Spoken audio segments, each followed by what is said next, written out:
The night was unnervingly silent. Even the usual chorus of insects seemed to have vanished, replaced only by the distant rumble of an approaching storm.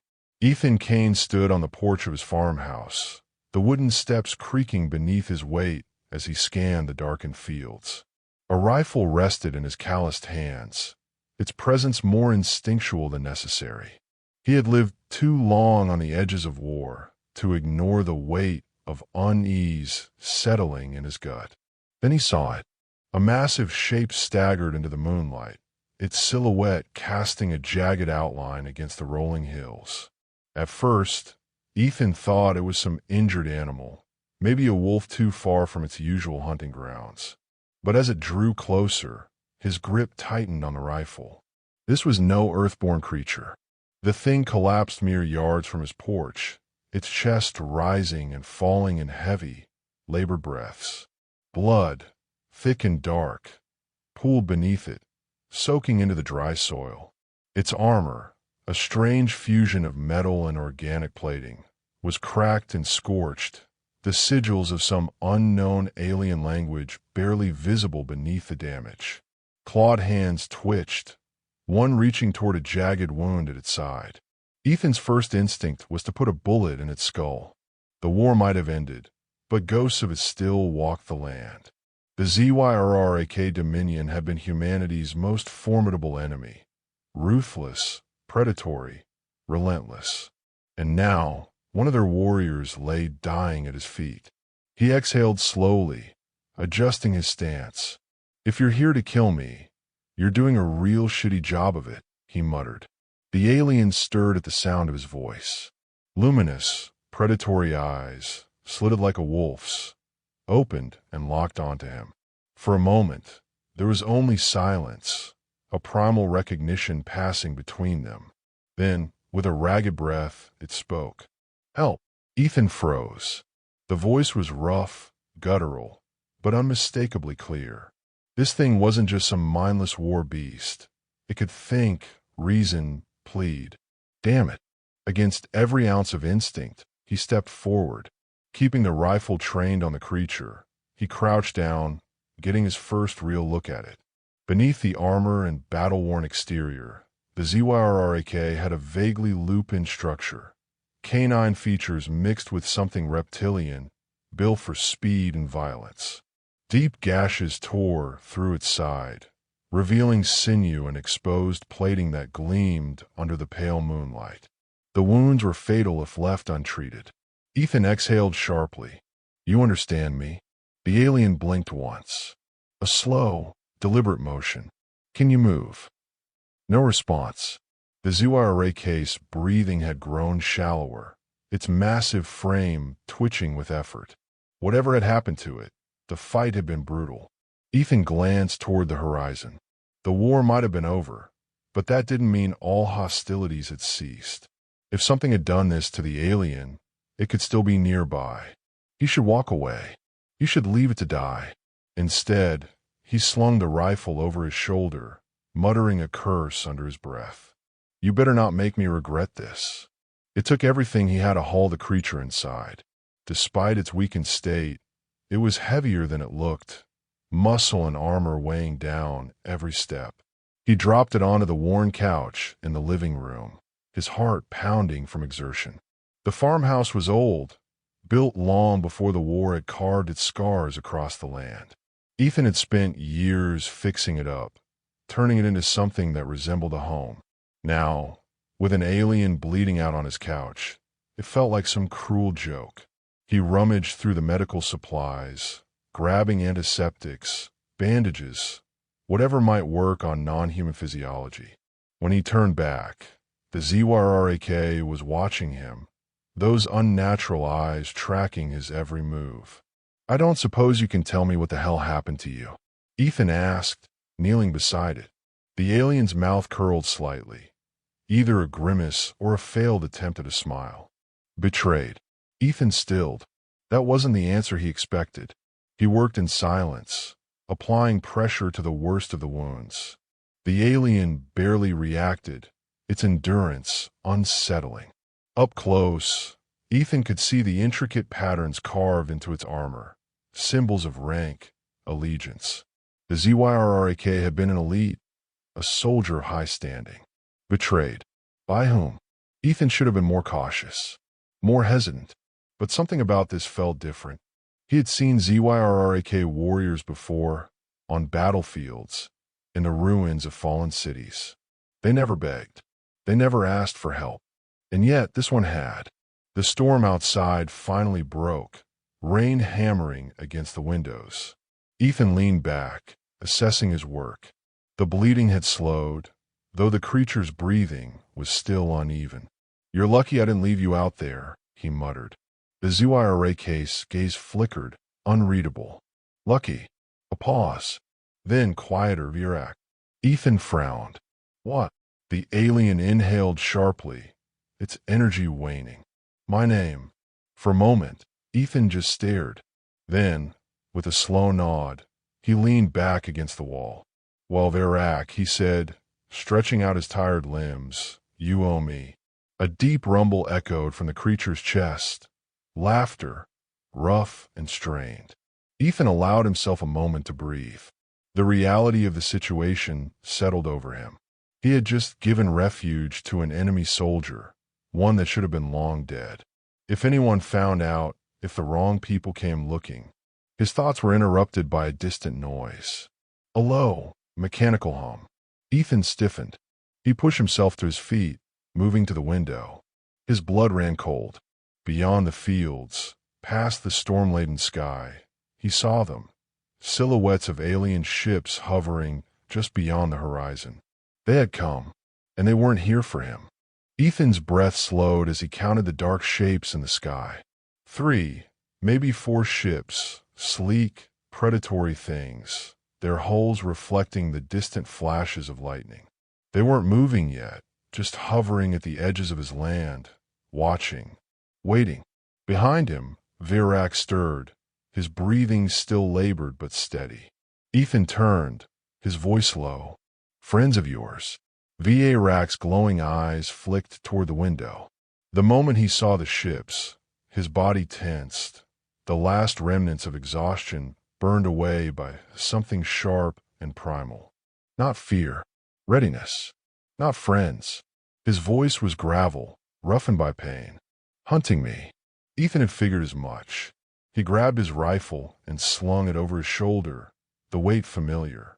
"Then we've got a problem." Virak grunted, shifting to sit up, but the movement sent a tremor through his massive frame. Blood seeped through the hastily wrapped bandages, staining the fabric. He was strong, but not strong enough. Not yet.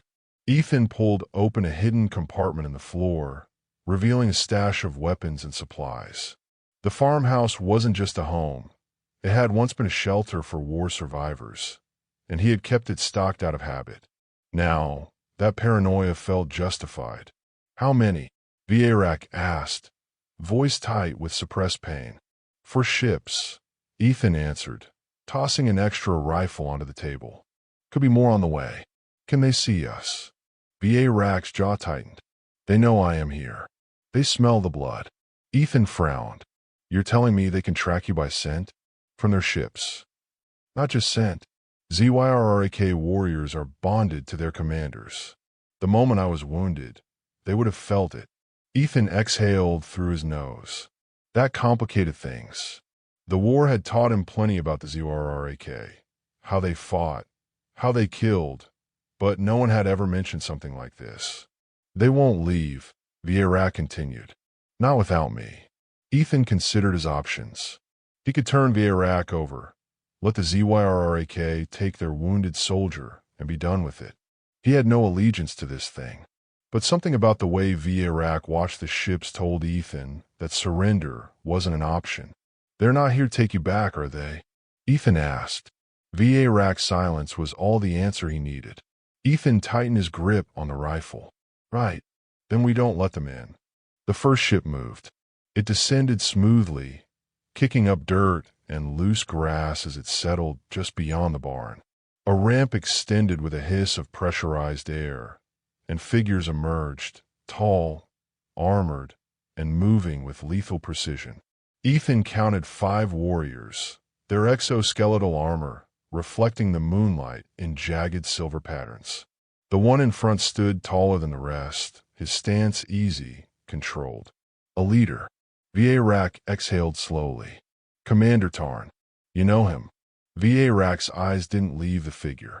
I served under him. Ethan's jaw tightened. And now he's here to kill you. Vierak nodded. The ZYRRAK commander strode forward, stopping just beyond the porch. Up close, his armor was battle-worn but unbroken, the mark of a warrior who had survived countless campaigns. His eyes, slitted in burning gold, fixed on Ethan.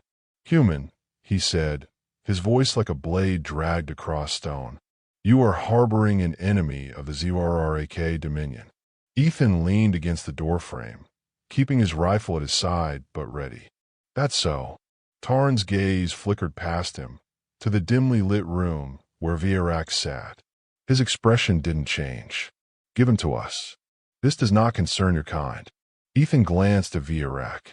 The alien was tense, his claws digging into the wooden armrest of the chair. His breathing was shallow but steady, eyes locked on the commander. Betrayed. That's what he had said the night before. Ethan looked back at Tarn. What did he do? Tarn's expression remained unreadable. He refused orders. That all. Silence. Ethan had seen men die for less. Hell, he had killed men for less. But something about this didn't sit right. He crossed his arms. If you want him, you're going to have to tell me why. Tarn's lip curled in the barest hint of amusement. You are not in a position to make demands, human. Ethan shrugged. Maybe not. But I don't like handing people over without knowing what they did. For the first time, Tarn looked at him properly. He tilted his head slightly, assessing, calculating. Finally, he spoke. Vierak is a traitor. Ethan raised an eyebrow. To you, or to your dominion? Tarn's expression didn't change, but the subtle shift in his stance, a fraction more rigid, a fraction more aware, told Ethan he had struck a nerve. Interesting. He exhaled through his nose. I got a problem, then, he said, because I don't much like turning over traitors when I don't know which side they're on. Tarn's eyes darkened. You are protecting an enemy of your own kind. Ethan smirked. Pretty sure the war's over, friend. You missed the fireworks. Tarn took a slow step forward. The other ZYRRAK warriors tensed, ready to move. Ethan's fingers itched toward the trigger. I will ask only once more, Tarn said, voice like distant thunder. Step aside. Ethan shifted just enough to block the doorway. No. Tarn exhaled sharply. Then you die with him. The ZYRRAK moved. Ethan didn't hesitate. He slammed the door shut, just as the first plasma round splintered through the wood. The farmhouse erupted into chaos. Vierak lurched to his feet, still weak but driven by survival. Ethan shoved the couch over, creating makeshift cover as more shots tore through the walls. Sparks and debris filled the air. They'll breach in seconds, Vierak growled. Ethan grabbed a grenade from the weapon's stash and tossed it toward the front entrance. It detonated just as the ZYRRAK reached the door, blowing the first two warriors off their feet. Tarn was already moving. The commander vaulted over the debris, landing in the center of the room with terrifying grace. Ethan barely got a shot off before Tarn closed the distance, his blade flashing. Vierak intercepted him. The two warriors collided with bone-shattering force, grappling for dominance. Tarn was faster, stronger, but Vierak fought like a man with nothing left to lose. Ethan didn't wait to see who won. He darted toward the back of the farmhouse, grabbing a remote detonator from his stash. A failsafe. He slammed the button. The barn exploded. The shockwave ripped through the land, flames illuminating the night sky. The ZYRRAK outside were thrown into disarray, their formation breaking.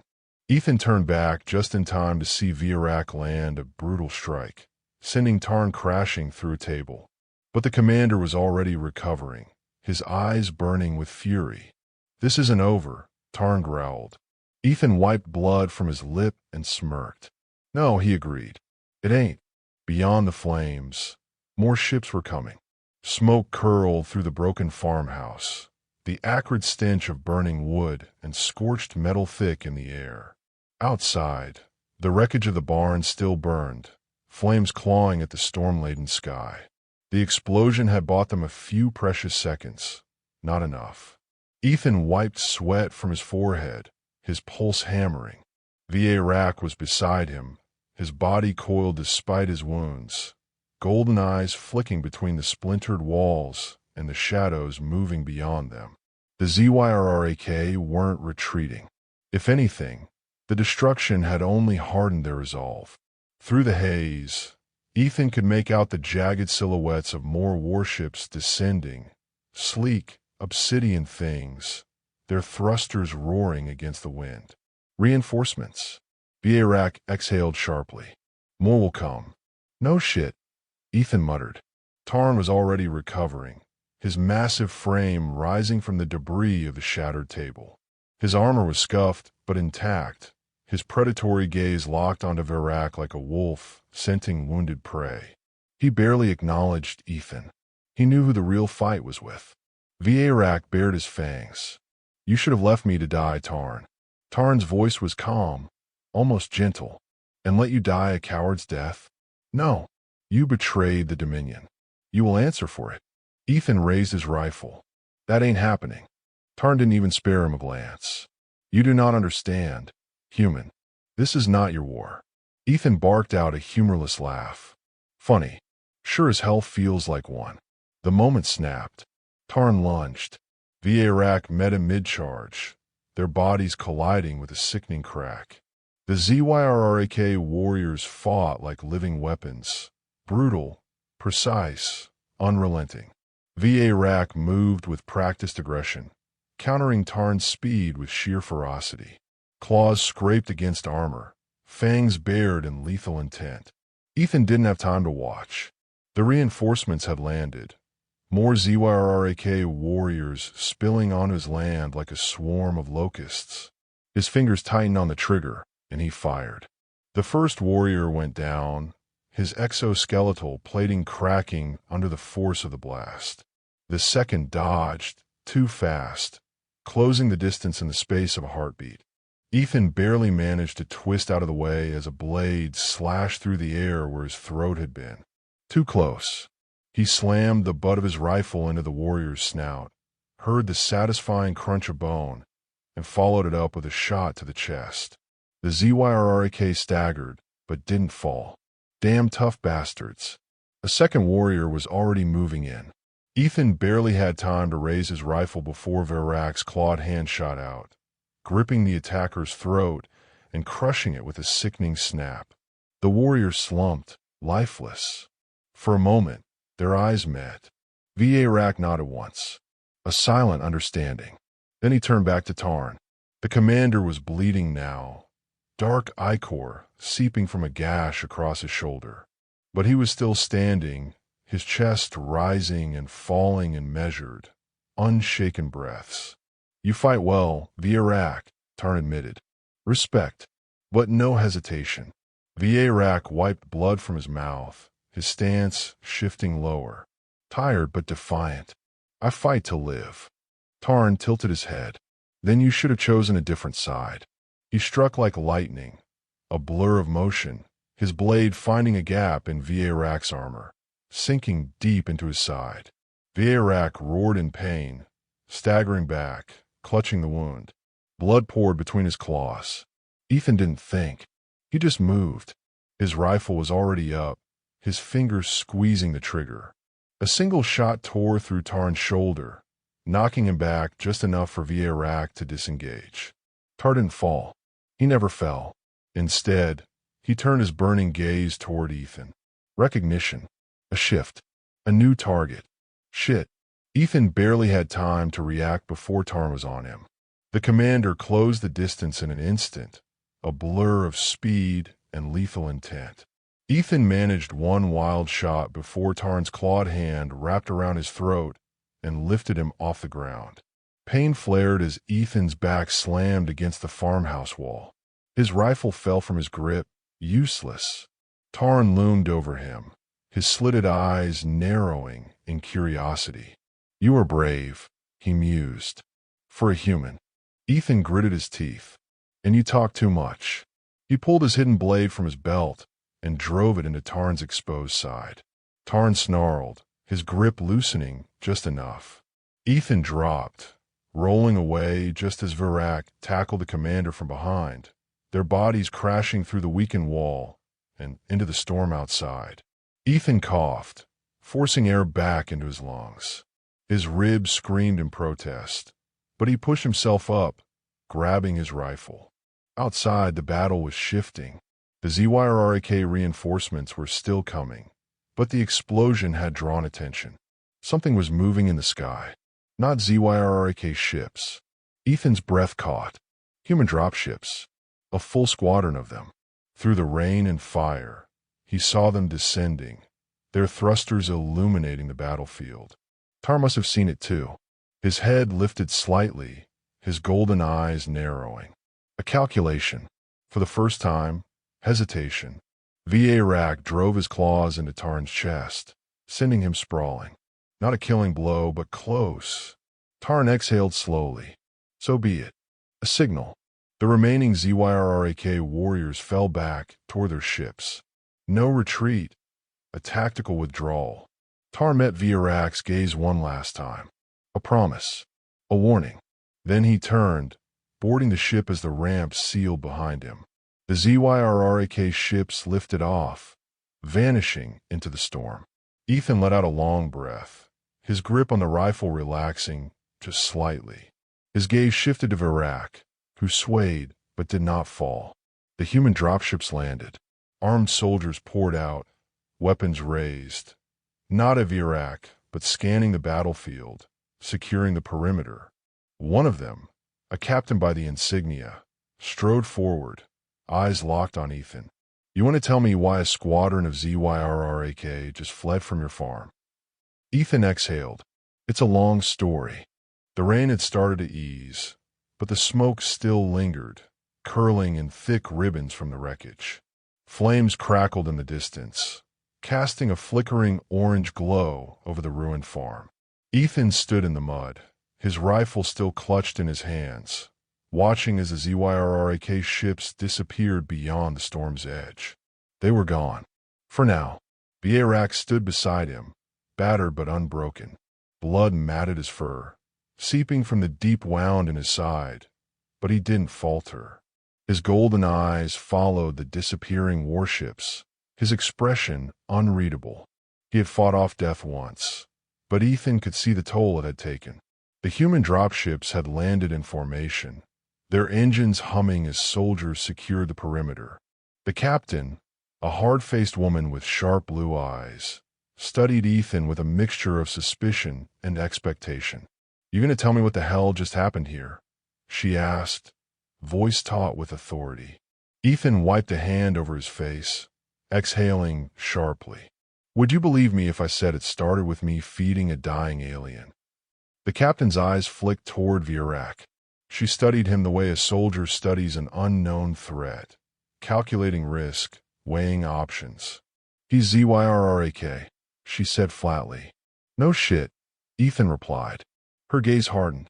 "The war ended 3 years ago. Why are they here?" Ethan hesitated. He could tell her everything. The fight, the betrayal, Tarn's relentless pursuit. But something in Virak's posture made him pause. The way he stood, tense and waiting, like a man expecting a blade in the back. He had trusted Ethan enough to fight by his side. That had to count for something. Ethan shook his head. "I don't know why they were here, but they came looking for him." The captain didn't look convinced. "And you fought them?" Ethan let out a dry laugh. "Didn't have much of a choice." She exhaled through her nose, glancing at the destruction. One farmhouse, half a barn, and enough scorched earth to make it clear this hadn't been a simple skirmish. "This doesn't look like a personal dispute," she said. "It looks like the start of something bigger." Ethan shrugged. "That's not my problem." Her gaze flicked to Virak. "It is if you're protecting one of them." At that, Virak finally spoke. His voice was steady, despite the blood on his lips. I'm no longer one of them. The captain's expression remained unreadable. That's not for you to decide. Ethan stiffened. What does that mean? It means he's an enemy combatant. She signaled to two of her men, who immediately stepped forward. He comes with us. Vierak's muscles tensed, his claws flexing. He wasn't in any shape to fight, but Ethan could see it in his stance. He would die before letting himself be caged. Ethan stepped between them. Hold on, he said. You don't even know what he did. The captain tilted her head. Does it matter? Ethan ground his teeth. He had seen this kind of reasoning before. Black and white. Enemy and ally. No room for the in-between. He had lived that way once, too. But war had a way of beating the simple answers out of a man. He turned to Vierak. You gonna tell me? Vierak hesitated. For a long moment, he didn't speak. Then, finally, he exhaled. They were ordered to burn a colony. Ethan felt his stomach tighten. A human colony? Vierak shook his head. A ZYRRAK-1. Civilians. Children. His eyes darkened. Tarn followed orders. I didn't. The words settled like lead in the air. The captain's face was unreadable, but something shifted in her eyes. Ethan saw it, the moment where duty and morality collided. He turned back to her. You still want to drag him in? She didn't answer right away.